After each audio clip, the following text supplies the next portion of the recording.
Saudara yang kasih dalam Tuhan, hari ini kita melanjutkan kembali pembahasan tentang mengapa orang benar, mengapa orang pilihan, mengapa orang yang sudah diselamatkan dapat gagal. Kita sedang membahas mengapa orang pilihan bisa gagal, karena kita, karena kita memiliki banyak alasan. Kita udah tahu itu nggak betul. Kita udah ngerti bahwa ini bertentangan dengan firman Tuhan. Tetapi selalu saya bilang, the devil is a professor of reasoning. Jadi setan itu adalah guru besar dari alasan, saudara-saudara. Jadi kalau kita buat sesuatu yang keliru, hanya ada dua pilihan. Tuhan bilang admit it. Akui. Tetapi setan bilang, no, nggak perlu mengakui. Tuh kamu buat kesalahan itu karena ada alasannya. Jadi saya ulangi sekali lagi ya. Setiap kita buat kesalahan, Roh Kudus bring conviction. Beri kesadaran buat kita. Beri conviction, beri dorongan buat kita untuk mengakui bahwa saya salah. Karena dengan mengakui saya salah berarti saya berubah. Dengan saya berubah berarti saya memiliki kemajuan dalam iman, kemajuan dalam rohani, kemajuan dalam hubungan saya dengan Tuhan. Tapi pada saat yang bersamaan waktu saya buat salah, ya kan? Iblis akan memberi false comfort, akan memberi kenyamanan palsu. Sambil berkata, it's okay kamu buat kesalahan ini, toh ada alasannya. Nah, hari ini itu yang kita mau belajar. Buka Alkitab kita sama-sama. 1 Samuel 13 ayat 4 sampai 14. Demikianlah seluruh orang Israel mendengar kabar bahwa Saul telah memukul kalah pasukan pendudukan orang Filistin. Dan dengan demikian orang Israel dibenci oleh orang Filistin. Kemudian dikerahkannya rakyat itu untuk mengikuti Saul ke Gilgal. Lihat ya. Saul punya success story. Saul melakukan sesuatu yang dahsyat dalam tuntunan Tuhan sehingga dia memukul kalah pasukan pendudukan orang Filistin. Filistin menjadi benci, iya kan? Bukan hanya kepada Saul tapi kepada seluruh orang Israel, tapi dia tahu bahwa persoalannya kekuatannya ada pada Saul. Adapun orang Filistin telah berkumpul untuk berperang melawan orang Israel.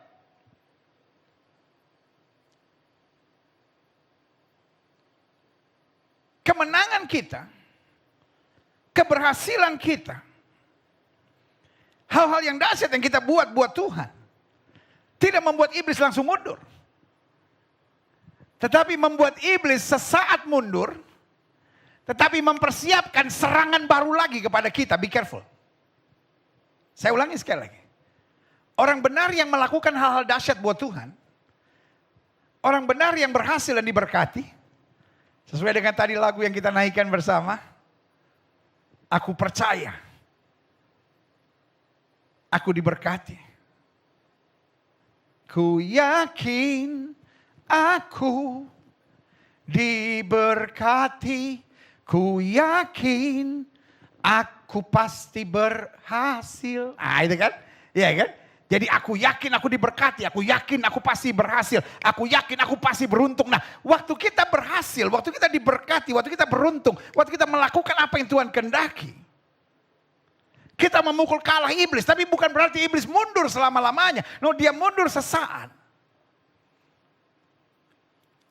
Saya sengaja bicara lambat-lambat, supaya saudara grab the idea. Halo? Ketika kita melakukan hal-hal yang dahsyat buat Tuhan, ketika kita berhasil, ketika kita diberkati, ketika kita melakukan yang benar di hadapan Tuhan, kita memukul kalah iblis. Tapi dia bukan mundur untuk selama-lamanya. Dia mundur sesaat, mempersiapkan serangan yang mungkin kalau bisa lebih berat buat kita. Tapi it's okay. Roh di dalam kita lebih besar dari roh yang alam dunia ini. Yang setuju katakan yeah. Ayo kita lihat. Hari ini kita mau menerima perjamuan suci. So saya mau make sure. Saya ngerti betul what is the heart of God. apa isi hati Tuhan tentang menyelamatkan, menguatkan, memberkati dan menuntun saudara untuk melakukan perkara-perkara dahsyat. Saul mengalahkan pendudukan orang Filistin dan Saul anointed by God. Dia dipilih Tuhan. Tetapi saya ulangi sekali lagi, orang dipilih Tuhan tetap punya tanggung jawab untuk mengerjakan keselamatan itu dengan takut dan gentar. Jangan tertipu. Jangan sampai iblis membuat false comfort, membuat kenyamanan palsu sehingga kita pikir it's okay. Saya kompromi dengan dosa, saya hidupnya miring kiri, miring kanan. No. Let the conviction of the Spirit of God, biarkan tuduhan atau kesadaran yang Roh Kudus nyatakan buat hidup kita, membuat kita sadar. Coba lihat selanjutnya. Saul memukul kalah pasukan pendudukan orang Filistin. Dan dengan demikian orang Israel dibenci oleh orang Filistin.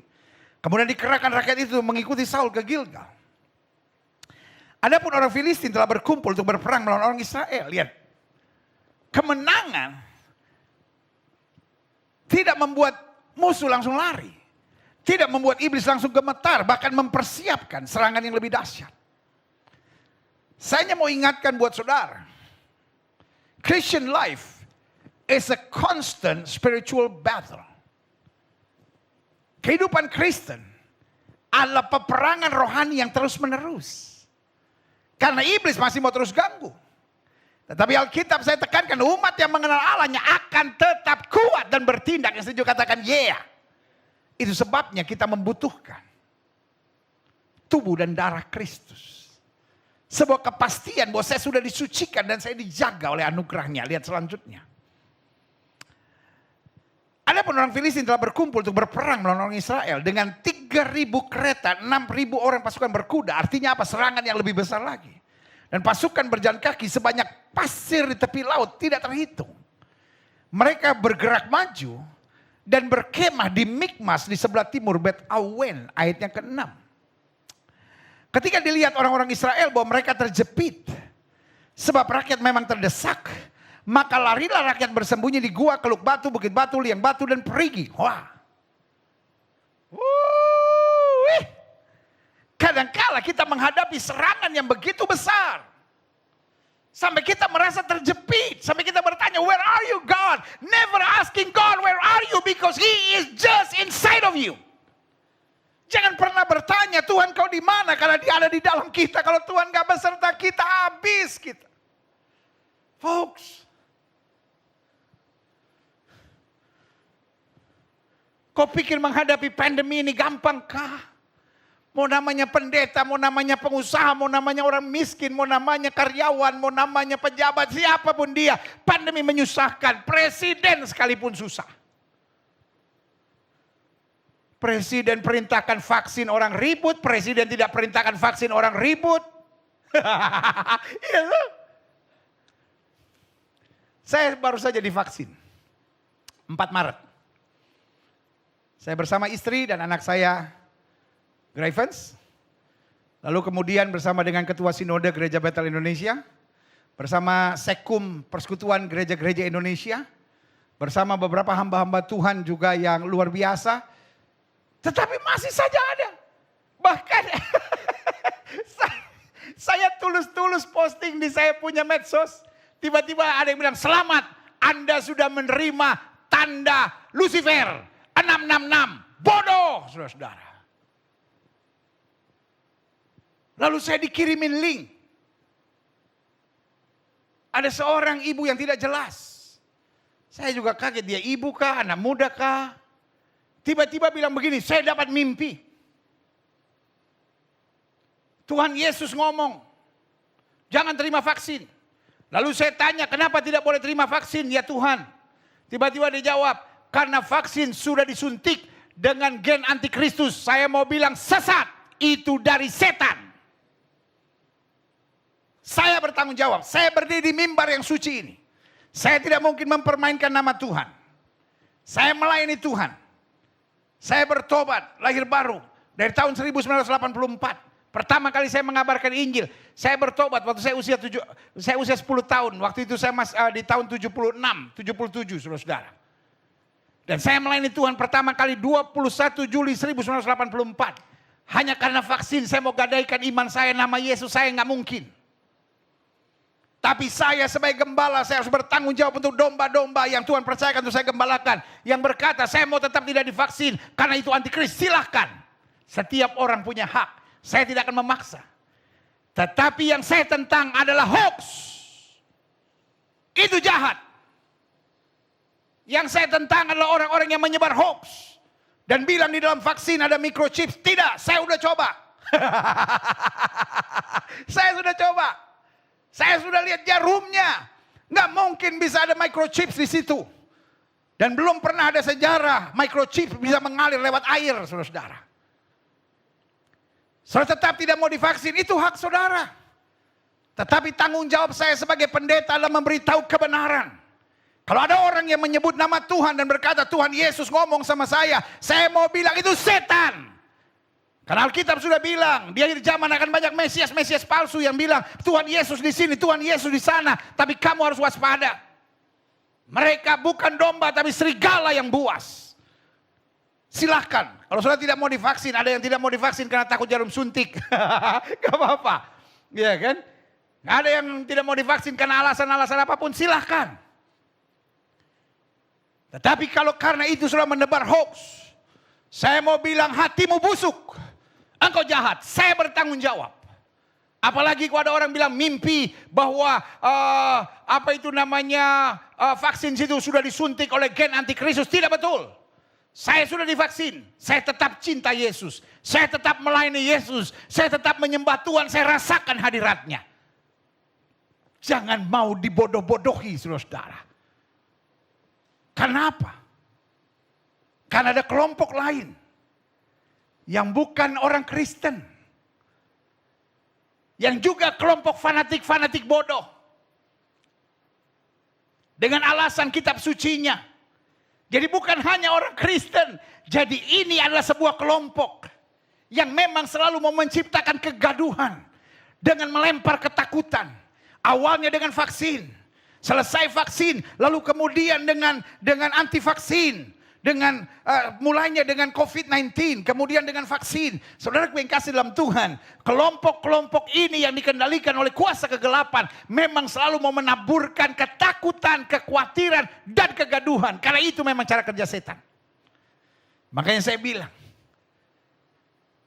di saat-saat pandemi seperti ini, mau namanya jenderal kah, mau namanya pejabat kah, mau namanya presiden kah, mau namanya pendeta kah, mau namanya dokter kah, mau namanya insinyur, pengacara, polisi, siapapun dia termasuk pendeta.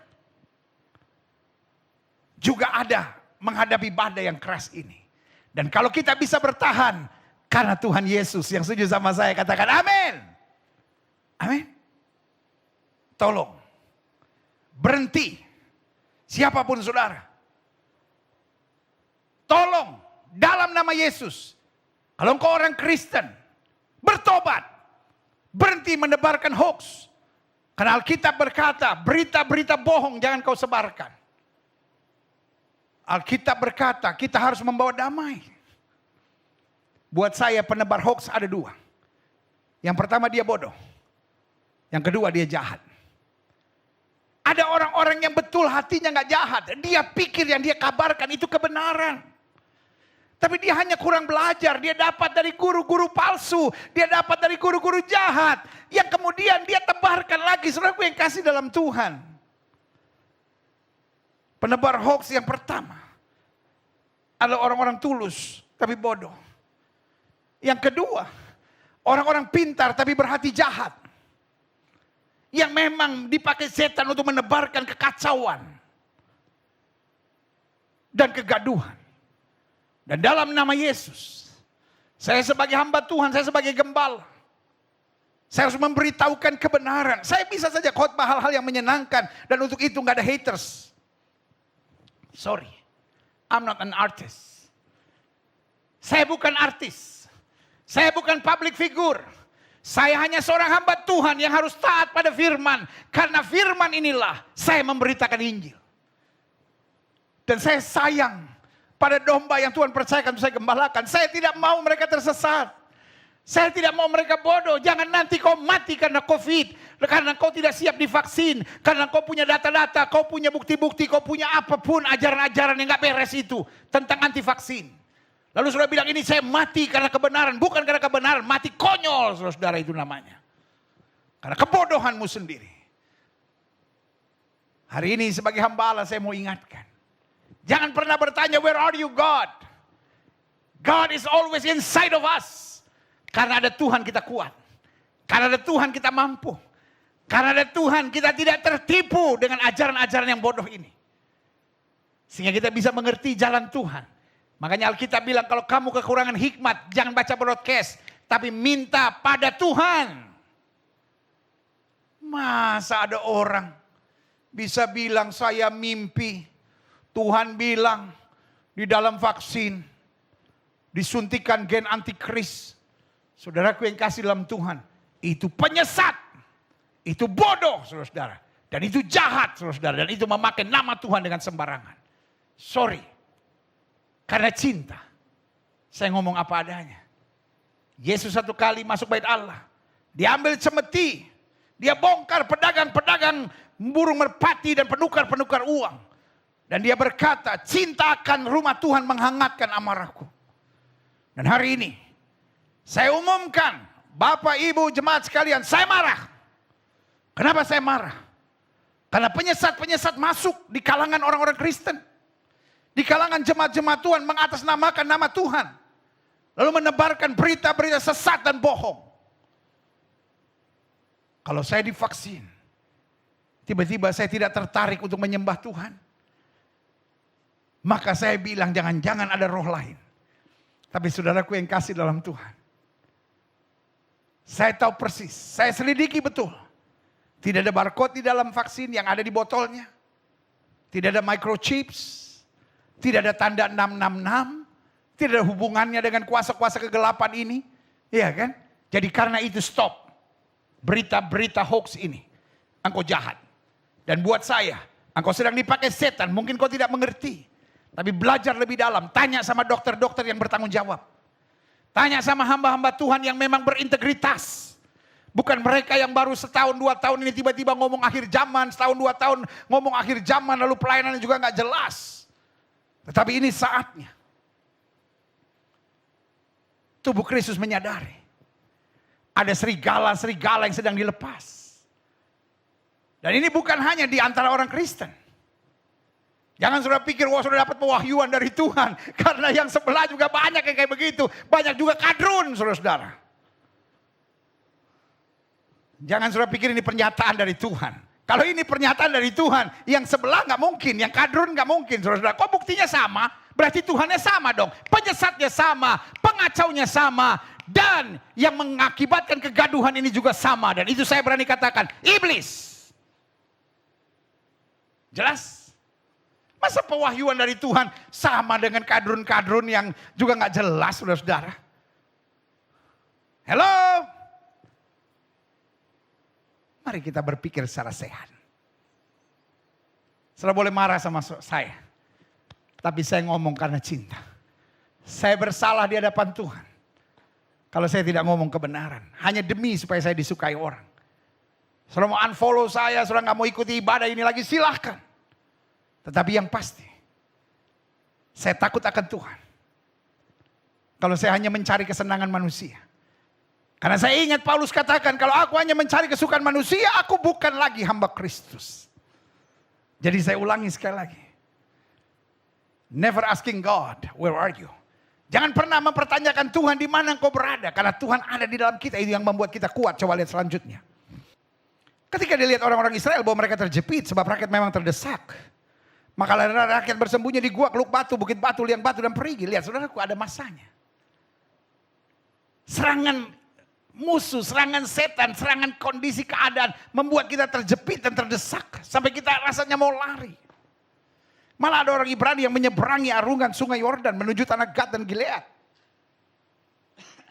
Sedang Saul masih di Gilgal dan seluruh rakyat mengikutinya dengan gemetar. Pemimpin harus tetap tegar. Lihat selanjutnya. Ia menunggu 7 hari lamanya sampai waktu yang ditentukan Samuel. Tapi ketika Samuel tidak datang ke Gilgal, mulai rakyat itu berserak-serak meninggalkan dia. Sebab itu, sekarang Saul punya dua masalah. Masalah pertama, masalah datang dari luar. Yaitu serangan Filistin. Tapi sekarang masalah kedua, masalah dari dalam. Baik dalam dirinya maupun orang-orang Israel yang mulai berserak-serak meninggalkan dia dan berkata, terus sampai kapan lagi kami harus menunggu? Saudaraku yang kasih dalam Tuhan. Iman, sabar, menguasai diri, tetap tenang, itu kunci kemenangan kita. Ayo sama-sama bilang iman. Ayo sama-sama bilang sama saya iman, sabar, menguasai diri, dan tetap tenang. Oke? Ayo sekali lagi sama-sama bilang sama saya iman, sabar, menguasai diri, dan tetap tenang. Itu kuncinya. Ketika engkau menghadapi serangan dari dalam, dari luar, jangan panik. Jangan marah-marah. Jangan nyalain orang. Masuk kamar, ingat saya harus beriman. Saya harus tetap sabar. Saya tetap harus menguasai diri dan jadi tenang. Maka di situ engkau akan melihat pembelaan Tuhan sempurna. Apa yang terjadi? Ia menunggu 7 hari lamanya sampai waktu ditentukan Samuel. Tapi ketika Samuel tidak datang ke Gilgal, mulai rakyat itu berserak-serak meninggalkan dia. Sebab itu Saul berkata, wow, folks, this is the problem.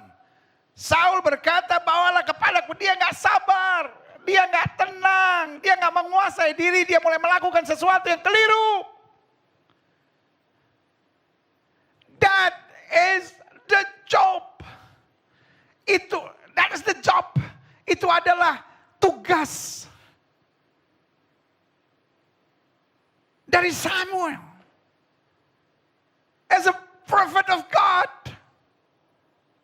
That is his job. Itu kerjaannya, itu tugasnya. Samuel yang harus melakukannya. Tapi apa yang terjadi di sini? Saul berkata, bawalah kepadaku korban bakaran dan korban keselamatan itu. Oh God. Musa buat dosa yang sama karena tidak sabar. Musa turun bawa 2 loh batu yang ditulis oleh tangan Tuhan, tapi dia pecahkan. Kenapa dia gak sabar melihat orang?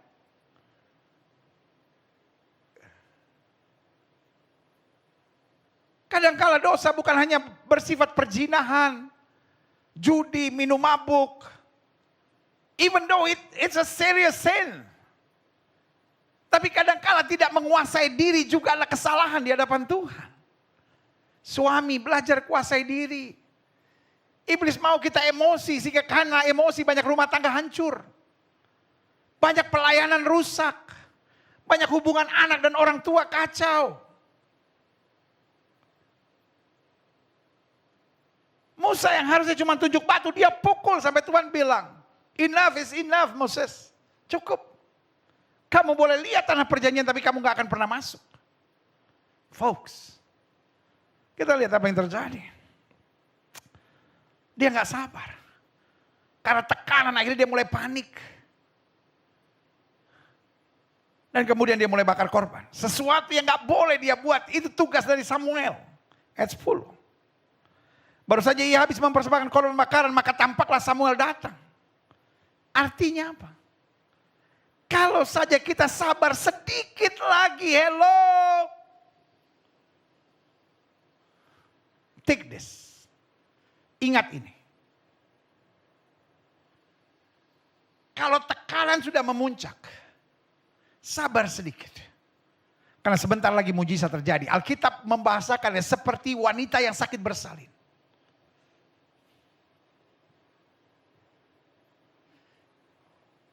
Jadi wanita yang sakit bersalin, kalau mulesnya masih sedikit, itu artinya kelahirannya masih lama. Tapi kalau mulesnya udah datangnya semenit-semenit gitu, dan betul-betul udah sakit sekali, artinya Sebentar lagi sang bayi yang dinantikan akan lahir, yang sudah katakan yeah. Jadi saudara yang kasih dalam Tuhan, sabar sedikit. Karena persis dia selesai mempersembahkan korban. Ayat 10 bilang baru saja ia habis mempersembahkan korban bakaran. Maka tampaklah Samuel datang. Saul pergi menyongsongnya untuk memberi salam kepadanya. Dia act like normal. Mestinya kan dia langsung cepat cium kaki Samuel dan bilang, I have sinned before God. Aduh, my mistake, saya buat kesalahan saya. Ini yang saya bilang. False comfort. Iblis ahli dalam menciptakan false comfort. Iblis ahli dalam menciptakan kenyamanan yang palsu sehingga kita udah buat salah, kita masih nyaman. Ada banyak orang udah berzina dengar firman Tuhan gak bertobat.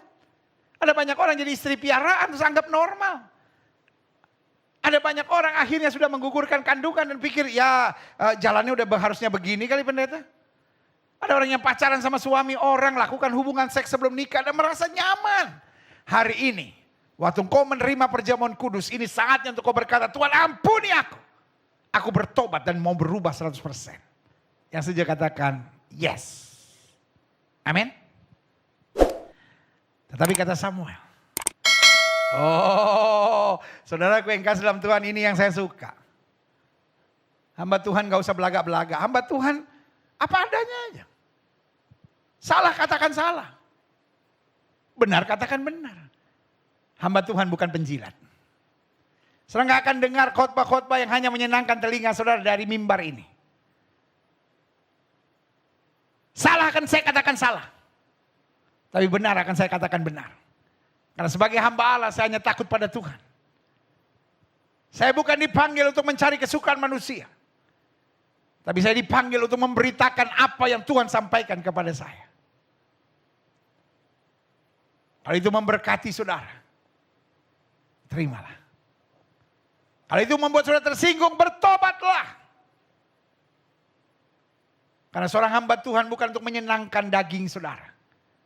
Coba lihat di sini. Tetapi kata Samuel, hei apa kabar, shalom, no? Samuel langsung tembak saudara-saudara. Apa yang telah kau perbuat? Lihat saudara-saudara. Karena aku melihat, ini yang saya bilang. Iblis menciptakan false comfort. Cepat banget. Wah, ini yang saya bilang kan. Iblis itu guru besar alasan. Sehingga kita salah, kita gak mau bertobat. Kita salah, kita gak mau mengakui. Kita salah, kita gak mau membereskan. Cari pembenaran-pembenaran. Cari alasan-alasan. Dikatakan apa? Jawab Saul. Karena aku melihat rakyat itu berserak-serak meninggalkan aku. Dan nembak dulu saudara-saudara. Nyalain orang dulu. Wah itu kan. Saya perhatikan kan juga begitu. Kelompok anti vaksin kan langsung menghakimi. Wah semua yang terima vaksin itu dapat tanda dari Lucifer. Saudara. Sejarah gereja membuktikan. Kelompok-kelompok ini selalu ada. Karena Alkitab sudah bilang. Yang dari daging akan menganiaya yang dari roh. Penyesat itu paling senang nyesat-nyesatin orang saudara. Supaya meyakinkan. Wah ini kan juga Saul buat hal yang sama kan. Supaya kelihatannya meyakinkan. Samuel yang disalahkan. Bayangkan. Orang yang imannya juga gak jelas, pertobatannya juga belum jelas, saudara. Hari-hari ini menyesat-nyesatkan pendeta-pendeta. Hanya karena pendeta-pendeta memberitahukan ajaran yang betul, ayo terima vaksin karena sayang sama jemaatnya. Jadi vaksin menyelesaikan persoalan? Enggak. Vaksin tidak menyelesaikan persoalan, ya kan? Cicilan saudara gak ada urusannya sama vaksin. Kontrakan rumah saudara gak ada urusannya sama vaksin. Ada banyak orang yang bilang, oh jadi vaksin menyelesaikan semua. Enggak. Vaksin hanya memutus mata rantai penyebaran COVID-19. Ngerti? Jadi karena ada vaksin kita bisa membeli dan menjual. Kalau nggak ada duitnya juga nggak bisa. Ada 3 yang nanti menjadi saran. Makanya belajar dari Israel, saudara-saudara. Israel kebetulan hari ini sudah hampir 70%. Karena satu negara akan turun kurva penyebarannya kalau sudah 70%. Jadi 70% nanti akan tercipta namanya herd immunity. Kita jadi belajar-belajar nih gara-gara banyak penyesat. Jadi saya mau gak mau jadi belajar, saudara-saudara. Saya langsung belajar dari Israel, saudara-saudara. Ada teman saya namanya Jerias. Saya belajar dari dia. Tapi juga ada teman-teman saya profesor doktor di Hadassah. Saya juga belajar, saya juga tanya-tanya. Mereka bukan orang Kristen. Mereka orang Yahudi. Saudara boleh bilang, wah tapi Yahudi tidak percaya Tuhan. Segala macam lah, terserahlah. Tapi yang pasti mereka ngerti betul what they are doing. Nah ketika saya belajar, saya bertanya, jawabannya sederhana. Ini bukan pengenapan tidak bisa membeli dan menjual. Yang pertama hanya untuk sementara, itu dulu. Covid pasti akan berlalu. Dan waktu Covid berlalu ya selesai semuanya. Ada 3. Yang bisa kemana-mana tetap nanti. Yang pertama mereka yang sudah pernah kena Covid. Jelas? Jadi kalau antikris kalau tidak menerima tanda itu tidak bisa gitu. Jadi itu penipuan saudara-saudara. Itu mencomot ayat seenak maunya aja saudara-saudara. Tetapi nanti yang bisa terbang seperti di Israel, ya kan? Yang bisa ke mall, yang bisa ke bioskop, yang bisa ke gym, yang bisa ke tempat kolam renang, yang bisa ke tempat hiburan-hiburan. Yang pertama mereka yang sudah pernah kena Covid. Yang kedua, mereka yang sudah divaksin 2 kali. Dan yang ketiga, mereka yang di PCR test dibuktikan dia negatif. Jadi enggak, itu bukan syaratnya, itu hanya memudahkan saja saudara-saudara. Simple aja. Jadi kalau kita tidak kena Covid atau kita tidak menerima vaksin, kita nggak bisa belanja. Bisa, sangat bisa. Online, ya kan? Lalu tempat-tempat yang terbuka, saudara-saudara yang bebas gitu. Karena nanti ada, kalau di Israel ada wilayah hijau, ada wilayah kuning, dan ada wilayah merah gitu. Simpel aja di tempat hijau bisa belanja, bisa makan, bisa buat segala-galanya. Jadi come on lah saudara-saudara. Itu pandangan saudara terlalu kampungan banget dan sama sekali tidak terbukti. Nggak usah dipertahankan lagi, nanti kelihatan bodohnya saudara-saudara. Makin kesini makin terlihat bodohnya. Dan sebentar lagi Covid ini pasti akan berlalu. Pasti akan berlalu. Pasti akan berlalu. Jadi saudara yang kasih dalam Tuhan, apakah vaksin menyelesaikan segala-galanya? Tidak. Vaksin hanya menolong kita supaya hidup kita lebih mudah. Jadi jangan persoalkan, saya juga bingung dari mana gitu tiba-tiba munculnya antikris. Hanya dari mimpinya si ini, hanya dari pernyataan si ini, ya kan. Sementara kelompok kadrun juga ada alasannya, kelompok ini ada alasannya. Dan semuanya sama, hanya untuk mengacaukan, menebarkan ketakutan, menebarkan kebencian, saling fitnah satu sama lainnya, menciptakan kegaduhan dan semuanya itu buah-buah dari setan. Jelas ya? Saya harap sudah ngerti. Ayo kita lihat selanjutnya. Tetapi kata Samuel, apa yang telah kau perbuat? Jawab Saul. Nah lihat ya. Karena aku melihat rakyat itu berserak-serak meninggalkan aku. Dan kau tidak datang tepat pada waktu yang telah ditentukan pada orang Filistin telah berkumpul di Mikmas. Lihat nggak? Yang salah siapa? Saul kan? Saulnya harusnya bertobat. Tapi orang salah paling senang mencari kesalahan orang. Kalau saudara orang salah yang senang mencari kesalahan orang, saudara yang punya pemahaman keliru, lalu nyerang hamba-hamba Tuhan, nyerang suami saudara, nyerang istri saudara, saudara yang kasih dalam Tuhan, sorry. Engkau sedang dipermainkan oleh setan. Supaya engkau tetap tinggal dalam kesalahanmu. Ada banyak suami-suami yang sudah selingkuh. Ditegur istrinya malah ngamuk. Kamu dasar perempuan yang tidak percaya sama suami. Pak, bertobat. Kau yang selingkuh. Istri yang kau maki-maki. Nanti kalau udah terbukti. Ya tapi kan saya selingkuh gini karena istri saya gak pernah perhatian saya. Pak, bertobat. Darah Yesus. Buat saya. Hatimu jahat. Sorry. Kalau saya bicara keras, hanya karena saya sayang sama saudara. Karena saya tahu cara kerja iblis. Dari firman Tuhan ini. Dia mau menciptakan rasa bersalah. Guilty feeling. Sampai akhirnya mestinya. Mungkin dalam pikiran Saul demikian. Samuel yang minta maaf. Waduh sorry kalau gitu saya yang salah. Sorry ya. Ketika orang yang sudah salah. Mampu merekayasakan kondisi. Sampai orang benar yang meminta maaf. Saya mau beritahu. Engkau sudah sungguh-sungguh parah. Engkau sudah sungguh-sungguh dikendalikan dan diikat oleh iblis. Dan kau harus bebaskan diri. Dan hari ini kau akan terima perjamuan suci. Pastikan kau dimerdekakan oleh kemuliaannya. Ayo kita lihat selanjutnya. Klik. Ayat 12. Maka pikirku. Lihat dia nunjukkan rohaninya dia. Sebentar lagi orang Filistin akan menyerang aku di Gilgal. Padahal aku belum memohon belas kasihan Tuhan. Sebab itu aku memberanikan diri lalu mempersembahkan korban bakaran.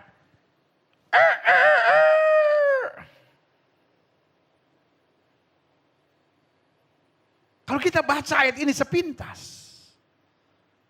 Kesannya wow. Saul artinya luar biasa. Samuel sudah salah, tapi aku memberanikan diri. Sebab bagaimana dengan rakyat? Aku hanya untuk membela rakyat. Dan aku belum memohon belas kasihan Tuhan. Aku juga sebetulnya tahu ini salah, aku gak berani. Tapi aku memberanikan diri. Wow. Iblis paling lihai. Sehingga kita menemukan istilah-istilah yang baik. Untuk cover up. Untuk menutupi kesalahan-kesalahan kita. Jangan bangga. Kalau engkau berhasil menutupi kesalahan-kesalahanmu. Dengan kalimat-kalimat yang manis. Itu berarti hikmat dari setan. Sedang mengendalikan dirimu. Sadar. Dan berbaliklah. Coba kita lihat selanjutnya. Apa yang Alkitab ngomong tentang itu. Kata Samuel kepada Saul, aduh maaf, kalau begitu saya salah. Enggak, saya senang dengan Samuel. Seorang hamba Tuhan. Yang tegas, dia bilang perbuatanmu itu bodoh. That's it. That's it. Orang mau tersinggung, orang mau sakit hati.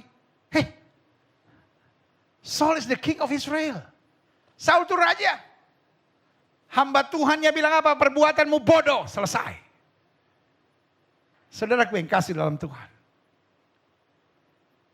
Di mimbar Gereja Bethel Indonesia Globe Fellowship Center. Saudara tidak akan dengar.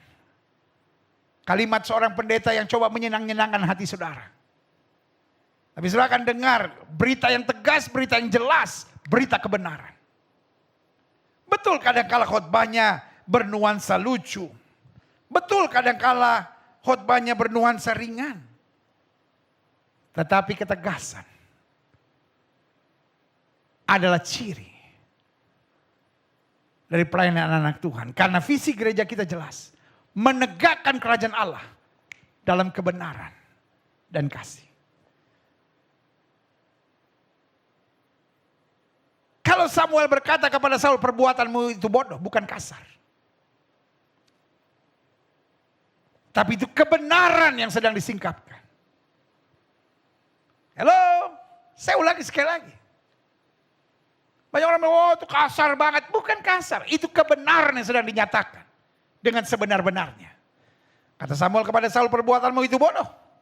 Engkau tidak mengikuti perintah Tuhan Allahmu yang diperintahkannya kepadamu. Sebab sedianya Tuhan mengokohkan kerajaanmu atas orang Israel untuk selama-lamanya. Tetapi sekarang, ini yang saya bilang. Kenapa saya harus ngomong kebenaran buat saudara? Karena kalau saudara cover up your sin. Dengan liku-liku saudara. Yang rugi saudara sendiri. Yang hancur saudara sendiri. Mungkin orang di sekitar saudara nggak tahu. Tetapi upah dosa ialah maut. Folks, I love you. Saya bukan pendeta yang bisa kompromi. Saya bukan pendeta yang mau menyenang-nyenangkan hati orang. Tapi saya mau saudara hidup dalam kehendak Tuhan dan melihat kedahsyatan Tuhan yang luar biasa. Karena ayat ini bilang, sedianya Tuhan mengokohkan kerajaanmu atas orang Israel untuk selama-lamanya. Artinya anak cucumu yang kemudian akan memerintah menjadi raja. Tetapi ayat 14. Tetapi sekarang kerajaanmu tidak akan tetap. Tuhan telah memilih seseorang yang berkenan di hatinya. Dan Tuhan telah menunjuk dia menjadi raja atas umatnya. Karena kau tidak mengikuti apa yang diperintahkan Tuhan kepadamu. Fokus. Jangan sampai kau kehilangan berkat rancangan Tuhan, kedahsyatan Tuhan hanya karena kebodohanmu. Tertipu dengan false comfort yang setan sedang kerjakan. Makanya saya simpulkan begini. Pada dasarnya iblis adalah guru besar alasan. The devil is a professor of reasoning. Iblis itu guru besarnya. Alasan-alasan. Jadi setiap kali kita salah, Roh Kudus bring conviction. Berikan tuduhan buat kita supaya kita bertobat. Tetapi sebaliknya, iblis menawarkan false comfort. Supaya kita tetap nyaman dan kemudian menemukan alasan. Tapi sebaliknya ketika kita benar, Tuhan menguatkan kita. Sementara iblis taruh intimidasi terus dalam hidup kita.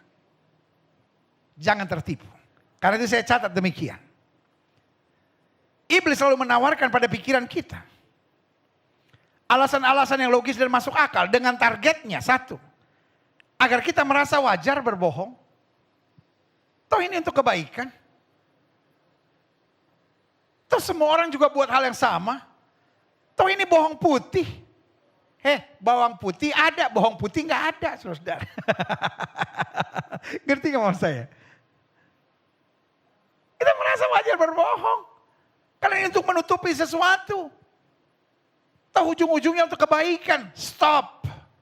Yang harus kau buat bertobat. Bukan berbohong. Yang kedua. Iblis selalu menawarkan pada pikiran kita alasan-alasan yang logis dan masuk akal dengan target. Agar kita merasa wajar dengan dosa-dosa serta kesalahan kita. Ya kan kita masih di dunia pendeta, betul saya bertobat, betul saya pelayanan. Tapi kan banyak yang saya udah buat Tuhan, ya sekali-sekali ada kekurangan, ada kesalahan normalan. No. Tidak ada dosa yang terlalu besar sampai Yesus gak bisa ampuni. Tapi tidak ada dosa yang terlalu kecil sampai kita bisa seenaknya melakukannya. Sebagai hamba Allah saya hanya mau ingatkan buat saudara. Ini waktunya. Ini waktunya. Untuk kita membereskan dosa-dosa kita sekecil apapun. Supaya kita dijumpai Tuhan tak bercacat celah di hadapannya. Haleluya. Yang ketiga. Kenapa iblis kasih alasan? Agar kita merasa wajar jika kita menyalahkan orang lain. Ya tapi kan dia juga ada salahnya. Orang lain ada salahnya urusan dia sama Tuhannya. Tapi urusan kita yang salah kita harus berubah. Saul harusnya peluk kaki Samuel dan bilang, I have sinned before God and before you. Saya salah di hadapan Tuhan dan di hadapan Nabi Tuhan. Aku membakar korban. Seandainya dia mengakui kesalahannya, buat saya ceritanya pasti jadi lain.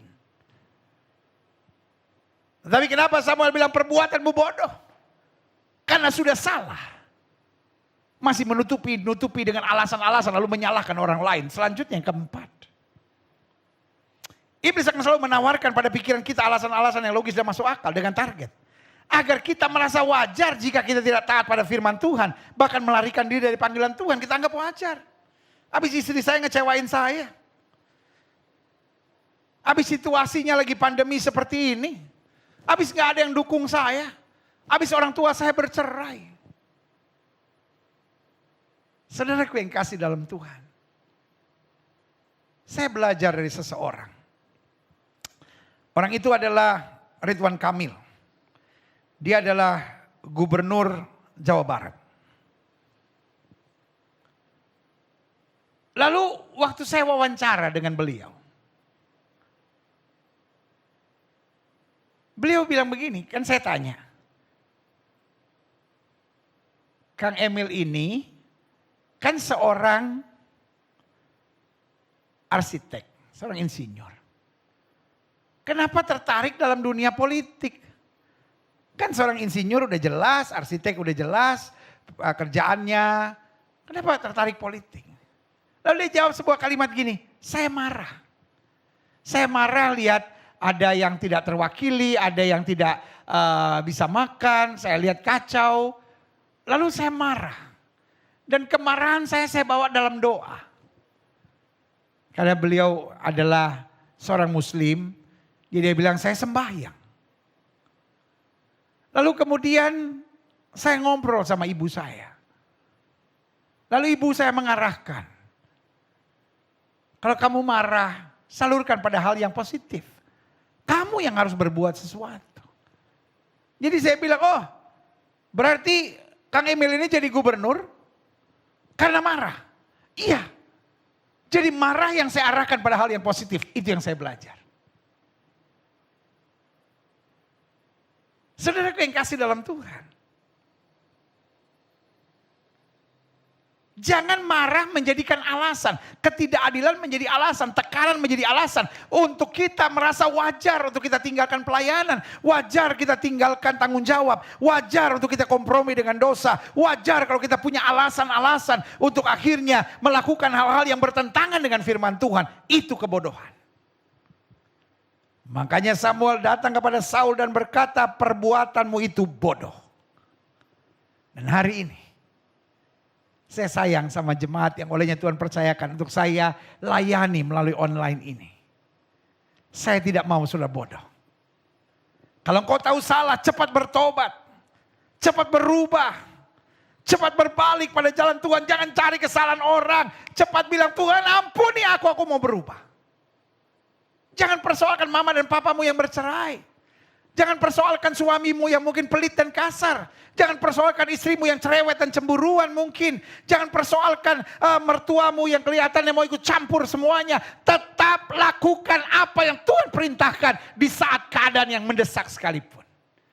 Keadaannya boleh menyakitkan, keadaannya boleh mengecewakan. Tapi kita tetap melakukan bagian kita. Karena Alkitab jamin kalau kita tidak miring ke kiri maupun miring ke kanan, hidup kita pasti diberkati. Aku pasti diberkati. Aku pasti berhasil. Aku pasti beruntung. Yes, haleluya. Selanjutnya. Beberapa hal penting yang perlu kita pelajari tentang alasan. Yang pertama saya pelajari, alasan tidak dapat membenarkan kesalahan. Kalaupun saya punya alasan. Kalaupun Saul punya alasan kenapa dia melakukan, tapi itu tidak membenarkan kesalahannya. Seorang anak muda yang sedang pacaran. Lalu bilang begini. Kok kamu telat sih?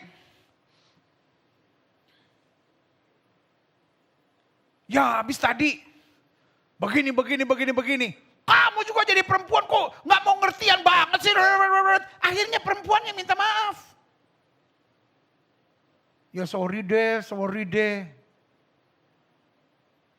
Saya mau bilang ya.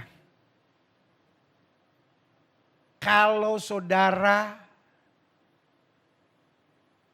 pacaran. Lalu pacarmu adalah profesor doktor alasan. Yang selalu cari-cari alasan. Wah udah deh. Ke laut aja saudara. Percuma dilanjutin. Karena kalau diteruskan yang ada adalah penderitaan. Pintu komunikasi tertutup. Pintu diskusi tertutup. Yang ada cuma alasan-alasan dan kemudian menyalahkan orang lain. Wah. Orang yang suka beralasan. Lalu suka menyalahkan orang lain. Orang kayak begitu jangan pacaran dulu. Tinggal di hutan pelihara monyet. Saudara. Karena kalau dia pacaran lalu menikah. Orang itu pasti menderita saudara. Jadi sebagai hamba Allah saya hanya mau ingatkan adik-adik muda. Jangan karena tertipu cinta. Ya habis gimana ya pendeta ya. Cinta sih. Iya kan. Makan tuh cinta. Iya kan. Jadi sekali lagi saya ulangi. Yang pertama kita belajar. Hal penting tentang alasan. Alasan tidak membenarkan kesalahan. Meskipun saya punya alasan. Tapi saya tetap harus mengakui kesalahan. Iya sayang sorry tadi saya terlambat. Mohon dimengerti ya sayang karena tadi begini. Bukan berarti saya jadi benar. Tapi saya menjelaskan kenapa saya melakukan kesalahan tersebut. Jelas ya? Yang kedua, berapa hal penting tentang alasan? Memiliki alasan tidak melepaskan diri dari tanggung jawab untuk hidup tetap benar dan berpadanan dengan Injil Kristus. Saya mungkin punya alasan. Mama papa saya bercerai. Saya mungkin punya alasan. Suami saya kasar. Saya mungkin punya alasan. Istri saya orang itu gak perhatian. Tetapi alasan itu tidak membenarkan saya untuk meninggalkan tanggung jawab saya untuk melakukan kebenaran firman Tuhan.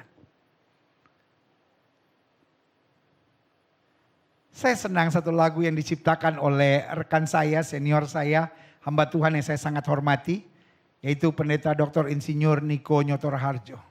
Sekalipun aku dalam lembah kelam, ku tak takut sebab kau besertaku. Sekalipun badai topan datang menerpa, ku tak gentar sebab kau di sisiku. Ya kan? Sekalipun. Jadi kondisinya tidak boleh mempengaruhi tanggung jawab saya. Apapun yang terjadi. Sekalipun goncang, Tuhan tetap kekuatan saya. Sekalipun situasinya tidak mengizinkan, aku tetap akan menjadi pelayan Kristus yang setia. Setuju katakan amin. Kenapa orang benar akhirnya bisa gagal? Karena dia punya 1001 alasan. Sehingga akhirnya dia lari dari tanggung jawabnya. Yang ketiga, saya pelajari hal penting tentang alasan. Memiliki alasan seringkali ditawarkan iblis agar kita cenderung mengambil jalan pintas. Karena kita merasa punya alasan, akhirnya kita bercerai. Ya habis gimana pendeta? Udah gak ada jalan. Masa ya rumah tangga saya harus menderita selamanya? Tidak sedikit orang yang berkata, saya sih percaya Tuhan. Tapi saya udah gak kuat lagi. Saya mau ketemu Yesus saja. Saya mau ketemu Yesus. Dan akhirnya dia berpikir untuk bunuh diri. Kalau you have like this kind of suicidal minds, saya mau bilang itu cara kerja setan. Iblis taruh alasan-alasan yang logis dan masuk akal bagimu untuk kau mengambil jalan pintas. Tolak dalam nama Yesus. Makanya saya bilang, alasan ini sangat berbahaya. Ini gak dipikirkan oleh banyak orang. Ada banyak orang sibuk hanya dengan akhir zaman, sibuk hanya dengan mujizat, sibuk hanya dengan urapan, sibuk hanya dengan karunia-karunia Allah. Even though that's great. Tapi salah satu cara kerja iblis untuk mengacaukan, yaitu dengan menempatkan kita false comfort, rasa nyaman palsu, lalu punya alasan kita mengambil jalan pintas. Kita keluar dari gereja. Kita tinggalkan pelayanan, kita berkata, oh mungkin Tuhan gak pilih saya. Kita merasa, sudahlah kita bercerai saja, masa bodoh orang mau ngomong apa, kayak bukan omongan orang yang saya pentingkan. Tapi saudaraku yang kasih dalam Tuhan, Alkitab sudah bilang Allah benci perceraian. Selanjutnya, hal penting tentang alasan. Dalam banyak hal, iblis juga membuat kita menemukan alasan untuk membenci, mendendam, serta bertindak jahat pada seseorang. Kalau dia baik sama saya juga baik kok pendeta. Cuma dia memang kelewatan. Apapun alasannya. Membenci. Mendendam. Melakukan tindakan jahat pada seseorang. Itu bukan kehendak Tuhan. Amin. Hati-hati.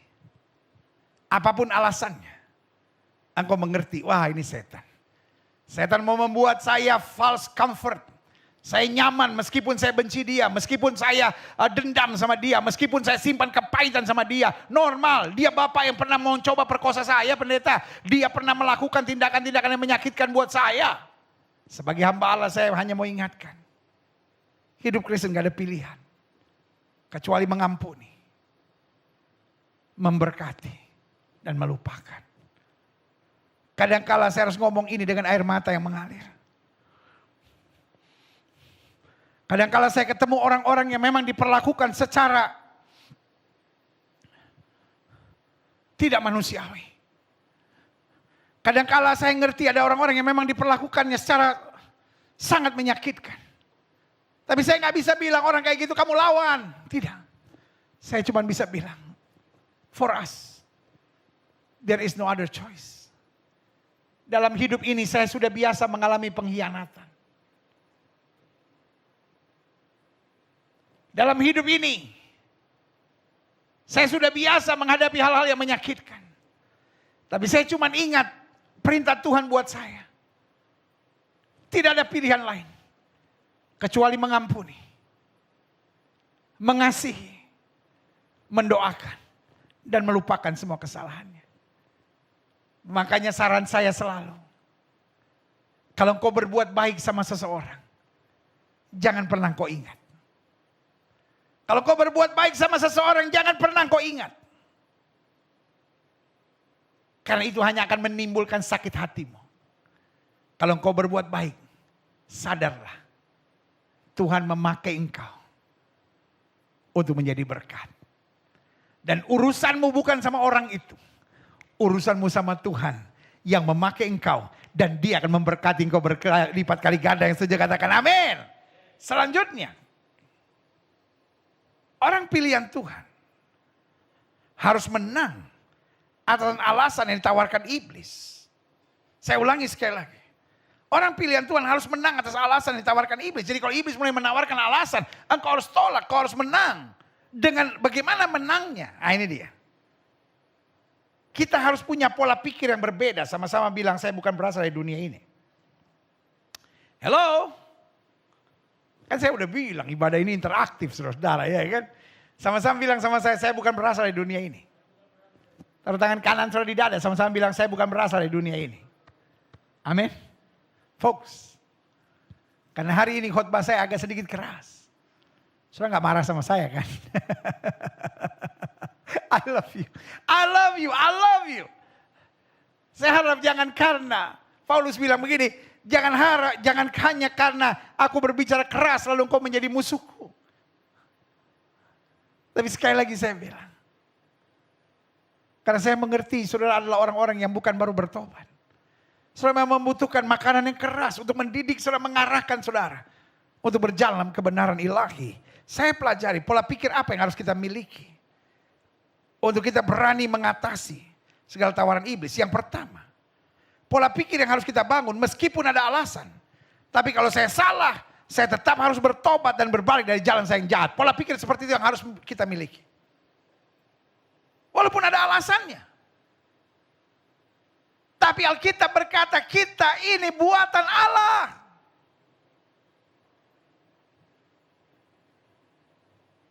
Sadar Mesa Abednego punya alasan untuk menyangkal Tuhan. Dia bisa aja bilang, ya tapi kan saya menyangkal untuk sementara lah supaya bebas dari dapur api. Daniel punya alasan untuk tidak berdoa di loteng atas menghadap Yerusalem. Tapi dia tetap berdoa menghadap loteng atas Yerusalem seperti yang biasa dia lakukan. Dia tidak mau menjadikan alasan untuk kesempatan dia meninggalkan tanggung jawab kebenaran ilahi dalam kehidupannya.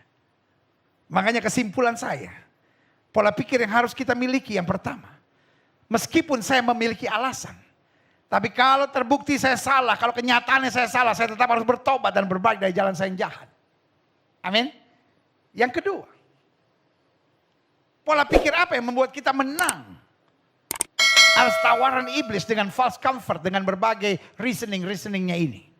Yang kedua, meskipun ada alasan untuk kompromi dengan hal-hal dunia, namun sebagai warga sorga kita tidak boleh menjadi serupa dengan dunia ini. Ya, tapi kan saya masih hidup di dunia, betul. Tapi kan ada Roh Kudus. Saya suka dengar orang bilang begini, ya tapi kan saya kan manusia biasa pendeta. No, engkau bukan manusia biasa. Maksudnya, loh, kan Alkitab bilang roh yang ada di dalam kamu lebih besar dari roh yang dalam dunia ini. Markus 11 ayat 23-24 bilang apa? Apa saja yang kamu ucapkan kalau kamu tidak bimbang tapi percaya itu akan terjadi. Itu manusia biasa? No. Engkau manusia yang dipenuhi dengan kasih Kristus. Engkau manusia yang sudah diselamatkan. Engkau manusia ciptaan Allah kata Alkitab. Engkau buatan sorga kata Alkitab. Jadi jangan ikuti lagi cara dunia. Mari kita berubah kata Alkitab dengan pembaruan budi kita. Jadi meskipun ada alasan untuk kita kompromi dengan hal duniawi. Namun sebagai warga sorga kita tidak boleh menjadi sama dengan dunia ini. Karena Alkitab bilang kalau garam itu sudah tidak asin lagi. Dia akan dibuang dan diinjak-injak orang. Alkitab bilang kamu adalah terang dunia. Sama-sama bilang saya harus berbeda. Amin. Yang ketiga, orang pilihan Tuhan harus menang atas alasan yang ditawarkan iblis dengan membangun pola pikir apa? Meskipun ada alasannya. Saya tetap harus mengasihi, saya tetap harus kuat, saya tetap harus rajin, saya tetap harus taat, dan saya pun harus tetap setia. Meskipun ada alasan untuk saya lemah. Meskipun ada alasannya untuk saya tidak setia. Meskipun ada alasan untuk saya membenci. Meskipun ada alasan untuk saya tidak rajin. Tetapi saya tetap melakukan bagian-bagian saya sebagai anak Kristus. Sebagai hambanya Kristus. Yang ditempatkan di muka bumi. With a divine purpose. Dengan tujuan ilahi. Amin. Selanjutnya. Yang terakhir. Saya undang pemain musik maju ke depan. Ayo sama-sama bilang sama saya harus mengasihi. Ayo sama-sama bilang sama saya harus mengasihi. Sama-sama bilang sama saya harus tetap kuat. Sama-sama bilang sama saya harus selalu rajin. Sama-sama bilang saya harus taat. Sama-sama bilang sama saya apapun yang terjadi saya harus setia. Amin. Yang terakhir, saya undang pemain musik maju ke depan. Orang pilihan Tuhan harus menang. Atas alasan yang ditawarkan iblis dengan membangun pola pikir. Sebagai orang pilihan Tuhan. Alasan saya menyenangkan hati Tuhan. Mengasihi jiwa-jiwa. Serta kemudian mentuntaskan amanat agung Kristus. Itu alasan kita. Kenapa kita berani berkorban? Kenapa kita berani pikul salib? Kenapa kita berani menderita untuk Kristus? Karena apapun yang kita kerjakan, alasan kita cuma 3. Apapun dasar yang kita buat dalam hidup kita. Yang pertama, karena saya mengasihi Kristus dan ingin menyenangkan hatinya. Dan yang kedua, karena saya mengasihi jiwa-jiwa. Saya ingin jadi berkat, saya ingin jiwa-jiwa itu diselamatkan. Dan yang ketiga, karena saya hambanya Kristus diselamatkan oleh anugerah. Saya harus taat pada amanat agung Kristus. Pergi beritakan Injil kepada setiap makhluk. Berarti hari ini sebagai hamba Allah saya mau bilang. Itu alasan terbesar kita. Apapun yang kita kerjakan. Apapun yang harus kita lewati. Alasan terbesar kita. Tuhan, saya mau menyenangkan hati Tuhan. Kenapa saya harus jadi suami yang membahagiakan istri? Kenapa saya harus jadi istri yang tunduk pada suami? Kenapa saya harus jadi orang tua yang sibuk urusin anak-anak saya secara bertanggung jawab? Kenapa di kantor saya harus mengerjakan segala sesuatu yang terbaik? Kenapa saya tidak boleh berbohong? Kenapa saya tidak boleh curang? Kenapa saya tetap harus jujur apapun yang terjadi?